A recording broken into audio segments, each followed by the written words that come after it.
Hi friends, இன்னைக்கு என்னோட 3 month weight loss ஜேர்னியோட டே 14. இன்னைக்கு காலையிலே கடைக்கு வந்திருக்கேன். ஏன்னு பார்த்தீங்கன்னா, கேரளால இருந்து எங்க மாமியார் வர்றாங்க. அவங்கள பிக்கப் பண்ண தான் பஸ் ஸ்டாண்ட் வெயிட்டிங் சீட்ல உட்காந்துட்டு இருக்கேன்.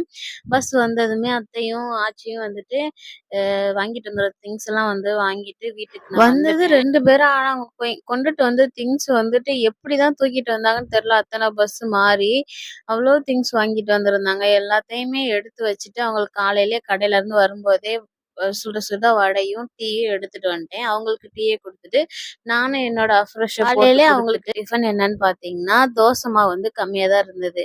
அதனால அதுல கொஞ்சமா கோதுமை மாவு ஜலிச்சு போட்டு 2 முட்டையை உடைச்சு ஊற்றி தோசை சுட்டுட்டு சாம்பார் சட்னி தான் வச்சிருந்தேன். அவங்களுக்கு சாப்பாடு வச்சு கொடுத்துட்டு நானும் என்னோட சாப்பாடை எடுத்துட்டு எப்பவுமே என் கூட வண்டியில தான் வருவாங்க. இன்னைக்கு வண்டியில வரலையாமா. அப்புறம் ஆளுக்கு ஒருத்தங்கள ஆச்சியும் அத்தையும் தூக்கிக்கிட்டாங்க. அப்புறம் அப்படியே கடைக்கு கிளம்பி போயிட்டோம். அப்புறம் நான் மறுபடியும் வீட்டுக்கு வந்துட்டேன். அத்தையும் ஆச்சியும் கேரளால இருந்து வந்திருக்கிறனால அம்மா காலையிலே அப்பா கிட்ட அரிசி மாவுல கொழுக்கட்டையும் தோசை மாவும் காலையிலே ஃப்ரெஷ்ஷா ரெடி பண்ணி கொடுத்து விட்டுருந்தாங்க.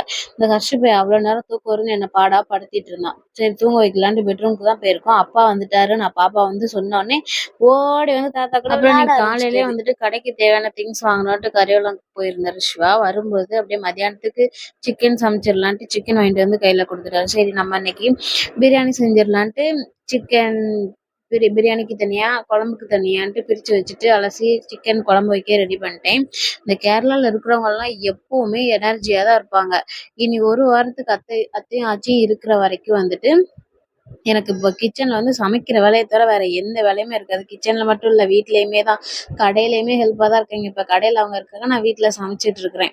சரி அவங்க போற வரைக்கும் நம்ம அவங்களுக்கு வாய்க்கு ருசியா சமையலை செஞ்சு கொடுப்போம். ஆச்சி வேண்டாம் வேண்டாம்னு சொன்னாலும் ஒரு பாத்திரம் கூட கிடக்க விட மாட்டாங்க. ஃபுல் வேலையும் இழுத்து போட்டு பார்த்துட்டு இருப்பாங்க. அப்புறம் சமையல்லாம் ரெடி பண்ணி முடிச்சாச்சு. இன்னைக்கு சண்டேன்றனால சீக்கிரமே கடையை பூட்டிட்டு ஜாலியா மூவி பார்த்துக்கிட்டு என்ஜாய் பண்ணி நல்லா சாப்பிட்டுட்டு இருந்தோம்.